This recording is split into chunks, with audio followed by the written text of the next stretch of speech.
আজ তোমাদের শোনাবো কৃষ্ণপুরের এক ভয়ানক ঘটনা।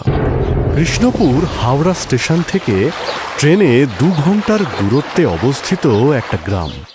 ওই যে চায়ের দোকানটা দেখছো, ওটা হলো বনমালীর চায়ের দোকান। আর বনমালীর চায়ের দোকানে সন্ধে হলেই ভিড় জমায় এই 3 মক্কেল, অভিজিৎ, দামোদর ও বিনোদ। অভিজিৎ পেশায় স্কুল শিক্ষক, দামোদর পেশায় চালের ব্যবসায়ী, বিনোদ হল পূজারী। সারা দিন ঈশ্বর সাধনা আর বিভিন্ন মন্দিরে পৌরোহিত্য করে তার দিন কাটে। সারাদিনের কাজ মিটিয়ে শীত, গ্রীষ্ম, বর্ষা এই 3 জন বনমালীর দোকানে আসে। এইরকম এক ঝড় বাদলের রাতে 3 মক্কেলের আড্ডা বসল বনমালীর চায়ের দোকানে। এই এই তোমরা শুনেছ, এই আমাদের ভোম্বলের জেঠিমার অবস্থা ভালো নয়, জমে মানুষে টানাটানি করছে, এই যায় তো সেই যায়। হ্যাঁ, আজ দোকানে ভোম্বলদের পাশের বাড়ির ওই হারান কাকা এসেছিল, সেও এই কথাই বলছিল। ও বনমালীদা, খবর শুনেছ? কি খবর রে হারু? আরে ভোম্বলের জেঠিমা এই মিনিট 15 আগে মারা গেছে গো। গজেন ডাক্তার এসে ডেথ সার্টিফিকেট লিখে দিয়ে গেল। সে কি? হ্যাঁ গো, আমি ওদের বাড়ির দিকে যাচ্ছি, তোমরাও পারলে এসো। এতক্ষণ তো আমরা সবাই ভোম্বলের জেঠিমার কথাই বলছিলাম, আর সেই মানুষটাই। হ্যাঁ গো বনমালীদা, আমারও কিরকম গাটা ভার হয়ে আসছে গো। যে মানুষটার নামে এতক্ষণ কথা বলছিলাম, সেই মানুষটাই মারা গেল। একে ভর সন্ধেবেলা, তার মধ্যে একাদশী। অনেক দোষ পেল মারা যাওয়ার সময়। উফ, যত সব ভিতর ডিম। এতে আবার গা ভার হয়ে আসার কি আছে? মানুষটা তো এতদিন ধরে ভুগছিল, একদিন না একদিন তো মরার কথাই ছিল। তাই শোনো, এখন ভয়টয় না পেয়ে চলো ভোম্বলদের বাড়ি যাই। ওদের এই দুঃখের দিনে পাশে গিয়ে দাঁড়ানোটা আমাদের সামাজিক কর্তব্য। চলো সেটা পূরণ করব। হ্যাঁ হ্যাঁ, চলো এগিয়ে যাই। বাড়িতে একজন মারা গেছে, আর সেখানে বাকিরা দরজায় দাঁড়িয়ে আছে। কেউ মৃতদেহের সাথে নেই। এটা দেখে দামোদর, বিনোদ এবং অভিজিৎ 3 জনেই চমকে ওঠে। পরস্পরের দিকে তাকালেও কিছু বলতে পারে না। ভোম্বল, তোর জেঠিমার খবরটা পেয়েছি, সেটা শুনেই আমরা এলাম। সত্যি খুব খারাপ লাগছে। ওনার আত্মার শান্তি কামনা করি। আচ্ছা, তোরা 3 জনেই এখানে, তাহলে জেঠিমার মৃতদেহের সাথে কে আছে? তারপর ভোম্বলের মা ভয়ার্ত গলায় যা বলল, তা শুনে সকলের শিরদাঁড়া দিয়ে ঠান্ডা হিমের স্রোত বয়ে গেল। ওরে বাবারে, ভূত ভূত ভূত! পালাও পালাও পালাও পালাও, সকলে পালাও! ভোম্বলের মরা জেঠিমা আবার বেঁচে উঠেছে। যাকে ডাক্তার একটু আগে মৃত বলে ডেথ সার্টিফিকেট দিয়ে গেল, সেই মানুষ এখন খাটের উপর উঠে বসে আছে। কি কি বলছেন? মরা মানুষ বেঁচে উঠেছে? এসব হয় নাকি? হ্যাঁ রে বাবা, হয় হয়, আলবাত হয়। আমরা নিজেরা গিয়ে দেখে এসেছি। ফিরে চলো অভিজিৎ, বিনোদ, ফিরে চলো ফিরে চলো। পাড়ার বাকি লোকদের নিয়ে তারপর আসবো। এখন ওই ঘরে যাওয়ার কোনো দরকার নেই। উফ, আবার এই ভয় পাওয়া শুরু হলো। কতবার বলেছি না, ভূত প্রেত বলে কিছু হয় না, সবই মানুষের ভুল ধারণা। ভোম্বল, তুই আমার সাথে জেঠিমার ঘরে চল, আমি গিয়ে দেখতে চাই। ঠিক আছে, চলো। কে কে গো তোমরা? তোমরা একটু ভোম্বলকে ডেকে দেবে? কখন থেকে ডাকছি, কেউ আমার ঘরে আসছে না। মনে হচ্ছে আমি যেন ভূত, আমার কাছে এলেই আমি ধরে খেয়ে ফেলবো।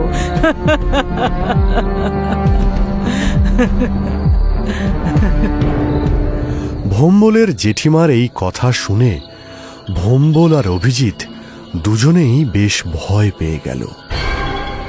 জেঠিমা, এই তো আমি ভোম্বল। তুমি আমায় চিনতে পারছো না? ও বাবা, ভোম্বল, এদিকে আয়। আয় বাবা, আমার পাশে এসে বস। তা আমায় এরম ভয় পাচ্ছিস কেন?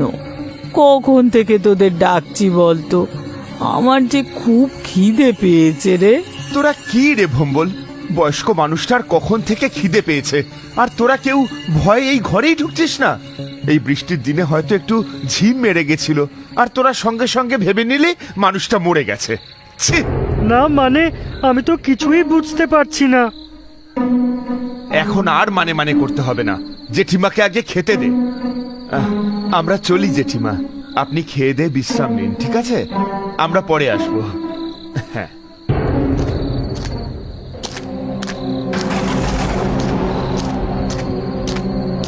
অভিজিৎ, বিনোদ, একটু দাঁড়াও তো, আমার মনে কিছু প্রশ্ন ঘুরছে। বলো, কি ভাবছো? কেসটা কি হলো বলো তো? এতগুলো লোক যে মানুষটাকে মৃত ভাবলো, সেই মানুষটাই হঠাৎ করে খাটের ওপর উঠে বসে পড়ল। মরা মানুষ জ্যান্ত হয়ে গেল। আরে বললাম না, জেঠিমার বয়স হয়েছে। এই বৃষ্টির মধ্যে হয়তো শরীরে অক্সিজেনের পরিমাণও কমে গিয়েছিল, তাই দেখে বাকিরা সবাই ভেবে নিল যে বুড়ি মরেই গেছে। আচ্ছা অভিজিৎ, বলো তো, ডাক্তারও ভুল দেখলো? সেও জ্যান্ত মানুষের ডেথ সার্টিফিকেট লিখে চলে গেল। আরে তোমরা তো জানোই গজেন ডাক্তারের কতটা বয়স হয়েছে, চোখে ছানি পড়েছে, ভালো মতো দেখতেই পায় না। কি দেখতে কি দেখেছে? আরে ভাই, মানুষটা মরেনি, বেঁচে আছে, এতে তো সকলের খুশি হওয়ার কথা, তা না? আমি কিন্তু খুশি হতে পারছি না। হাওয়ায় যেন কারুর অকাল মৃত্যুর আভাস পাচ্ছি। আরে কি সব বলছো পুরুত? এই দেখো, ওইসব নিয়ে অত ভেবো না তো। চলো, রাত্রি অনেক হলো, যে যার বাড়ি ফিরে যাই। আবার বৃষ্টি নামলো বলে। বৃষ্টি তো একেবারে ঝেঁপে আসছে। চলো চলো, যে যার বাড়ি ফিরে যাই।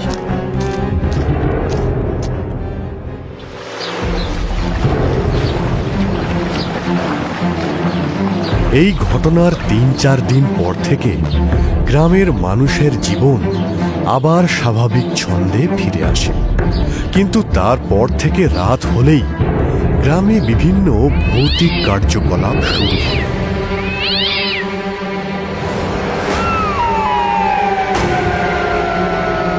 গ্রামের প্রায় সকল বাড়ি থেকেই গবাদি পশু উধাও হতে শুরু করে। আজ কারোর ছাগল ছানা উধাও, হয়তো কাল কারোর হাঁস, তো পরশু কারোর মুরগি। গ্রামবাসীদের তো মাথায় হাত। ভয়ে সন্ধে হলেই ঘরের দোর আটকাতে শুরু করে দেয় গ্রামবাসীরা।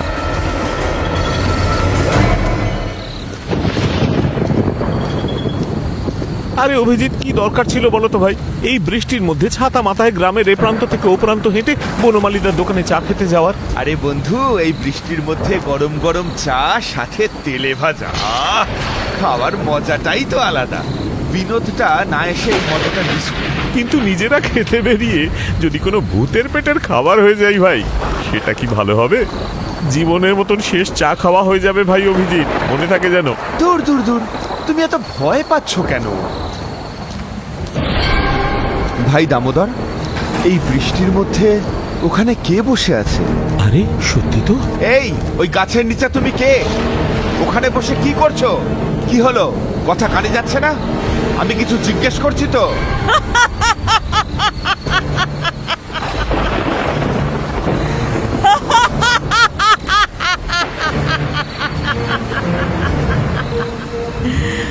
আমি কে জানার খুব শখ না তোদের? হ্যাঁ? আয়, আয়, এবারেকার মতো তোর ঘর মটকাই। আয়, আয়, আয়। পালাও পালাও ভাই পালাও, ওদিকে গিয়ে আর লাভ নেই। যদি প্রাণে বাঁচতে পারি তাহলে এরকম চা অনেক খাওয়া যাবে। পালাও পালাও অভিজিৎ, পালাও। আমার মায়ের পায়ের জবা হয়ে ওঠ না ফুটে মন, আমার মায়ের পায়ের জবা হয়ে ওঠ না ফুটে মন। কি ব্যাপার ভাই, তোমরা এত ভোরবেলা মন্দিরের দরজার সামনে বসে আছো কেন? কি বলবো ভাই বিনোদ, কাল রাতে আমাদের সঙ্গে যা ঘটেছে সেটা ভাবলেই আমার এখনো সারা শরীর কাঁপছে। সারা রাত বাড়ি ফিরতে পারিনি। কেন, কি এমন হয়েছিল যে তোমরা রাতে বাড়ি ফেরোনি? শোনো, আমি তোমায় সব খুলে বলছি। এই, ওই গাছের নিচে তুমি কে?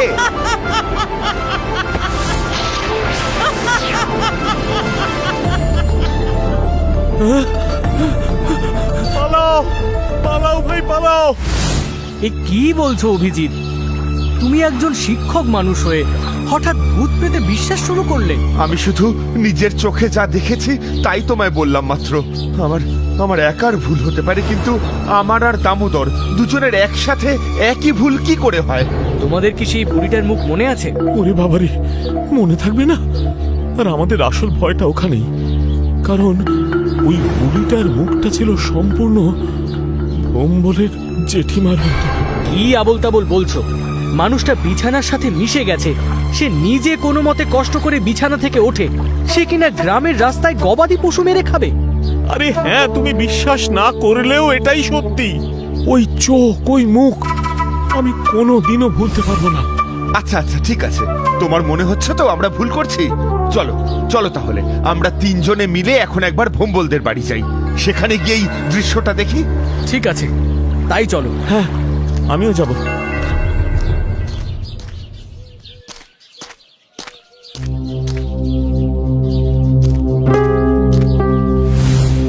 আরে তোমরা তিনজন সকাল সকাল আমাদের বাড়িতে, কি ব্যাপার? আরে না না, আমরা তিনজনেই এলাম তোর জেঠিমার সাথে দেখা করতে। কয়েকদিন আগে যা অবস্থা গেল, আরে বাপ, সেই রাতের কথা ভাবলে আমার এখনো গায়ে কাঁটা দেয়। তাই ভাবলাম ওনার একবার খোঁজ নিয়ে যাই, উনি কেমন আছেন। একবার দেখা করা যাবে? না গো, জেঠিমার সাথে দেখা করা যাবে না। সেদিনের পর থেকে জেঠিমা কিরকম হয়ে গেছে জানো তো? সারা দিন ঘুমায়, লাখ ডাকলেও কিছুতেই ঘুম থেকে উঠতে চায় না। সারাদিন কারোর সাথে কথাও বলে না। না না, আচ্ছা আচ্ছা, ঠিক আছে, উনি যখন সারাদিন বিশ্রাম নেওয়াই পছন্দ করেন, তাহলে আমরা আর জোর করে ওনার সঙ্গে দেখা করব না। আমাদের শুধু খবরটুকুই নেওয়ার ছিল, এই যা। আচ্ছা ভোম্বল, একটা প্রশ্ন ছিল তোর কাছে। কি প্রশ্ন গো? আচ্ছা, গ্রামের যে এত বাড়ি থেকে হাঁস, মুরগি, ছাগল, সব গৃহপালিত পশুরা গায়েব হয়ে যাচ্ছে, তোদের বাড়ির কি অবস্থা? এটা তো আশ্চর্য ব্যাপার গো। যেখানে গ্রামের সব বাড়ি থেকে হাঁস, মুরগি, ছাগল হুটহাট করে গায়েব হয়ে যাচ্ছে, সেখানে আমাদের বাড়িতে এরকম কিছুই ঘটেনি। হাঁস, মুরগি, ছাগল সব তো দিব্যি ঘুরে বেড়াচ্ছে। বাহ বাহ বাহ, এ তো খুব ভালো কথা। ভালো হলেই ভালো। আচ্ছা ভোম্বল, আমরা তাহলে এখন চলি। অভিজিৎ, দামোদর, তোমরাও চলো। আরে তোমরা বলছিলে না তোমাদের কি একটা জরুরি কাজ আছে, তাড়াতাড়ি যেতে হবে। চলো চলো চলো, জেঠিমার খবর নেওয়া হয়ে গেছে, এবার চলো। হ্যাঁ, আসলাম রে। আচ্ছা বিনোদ, কি বুঝলে বলো তো? আমরা তো কিছুই বুঝতে পারলাম না। ব্যাপারটা আমার সুবিধের লাগলো না। ভোম্বলের কথায় বুঝলাম জেঠিমা অসুস্থ, বিছানা থেকে উঠতে পারছে না, বাড়িতেই থাকছে। তাহলে গতকাল রাতে আমরা গাছের তলায় কাকে দেখেছি? ওই জন্যই সন্দেহটা প্রগাঢ় হচ্ছে। শোনো, তোমরা দুজনে আজ সন্ধেবেলা ভোম্বলদের বাড়ির পেছনের ঝোপে আমার সাথে দেখা করো তো। আশা করি সব রহস্যের সমাধান আজকে রাতেই হবে।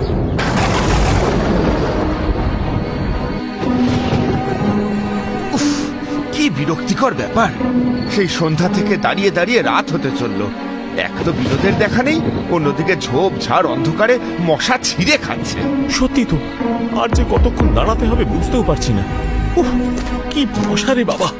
তোমরা তৈরি তো? কতক্ষণ ধরে দাঁড়িয়ে আছি বলো তো ভাই বিনোদ? আমাদের আসতে বলে তুমি নিজেই গায়েব। আমি ভাবলাম হাঁস মুরগির মতো তোমাকেও কেউ তুলে নিয়ে গেছে। আমি মন্দির থেকে কিছু জিনিস আনতে গিয়েছিলাম, পরে কাজে লাগতে পারে।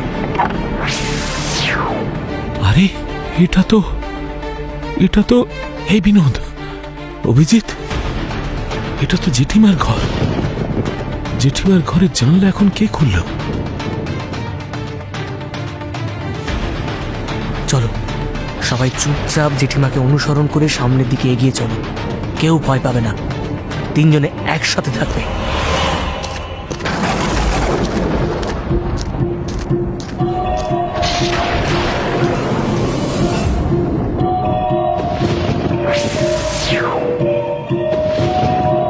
বিশ্বাস হচ্ছে না, বিশ্বাস হচ্ছে না, বিশ্বাস হচ্ছে না।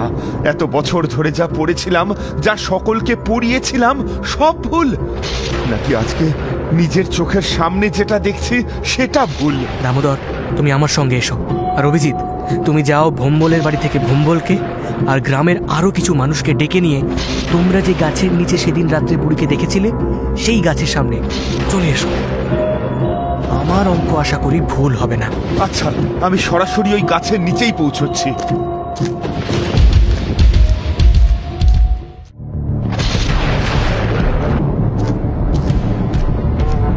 ওই যে ওই গাছটা, হ্যাঁ হ্যাঁ, ওইটাই। ওই গাছটার সামনে সেদিন রাতে আমরা বুড়িকে দেখেছিলাম। বুড়িটাও ওই দিকেই যাচ্ছে। চলো আমরা ওই দিকেই এগোই। এই, কে আছিস? নিচে নেমে আয়। কি করছিস উপরে? কিরে, কথা কানে যাচ্ছে না? নেমে আয় বলছি। আমি তো ভোম্বলের জেঠিমা, আমায় চিনিস না? না, আমি জানি তুই ভোম্বলের জেঠিমা নোস। তোর আসল পরিচয়টা দে। আমি বললাম না আমি ভোম্বলের জেঠিমা। হবে রে, তোর সাথে সোজা কথায় কাজ হবে না। দাঁড়া।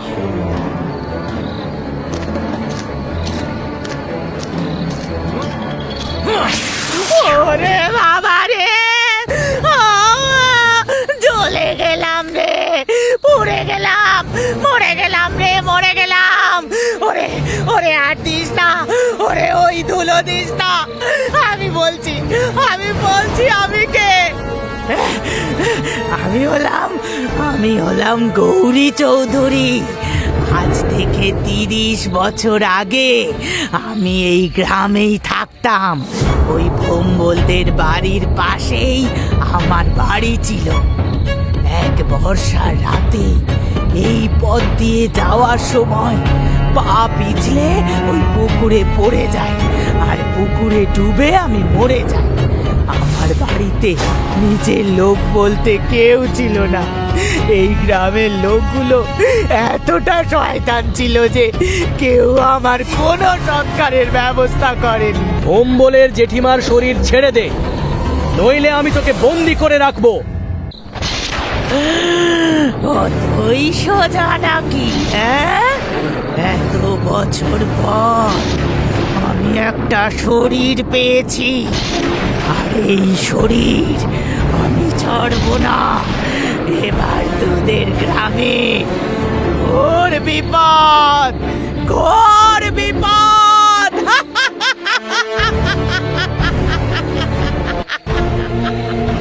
ভোম্বল, তুই তো সবই শুনলি। তার মানে তুই বুঝেই গেছিস এই গাছের ওপরে যে আছে সে তোর জেঠিমা নয়। তোর জেঠিমা সেই দিন রাতেই মারা গেছে। তাই আর দেরি না করে নিজের হাতে এই গাছে আগুন লাগিয়ে দে।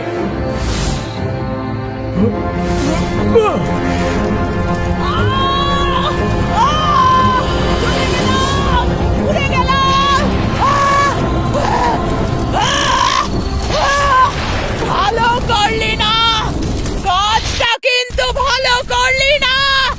তোদের ভালো হবে না। আমি আসবো, আমি আবার আসবো, আবার আমি ফিরে আসবো।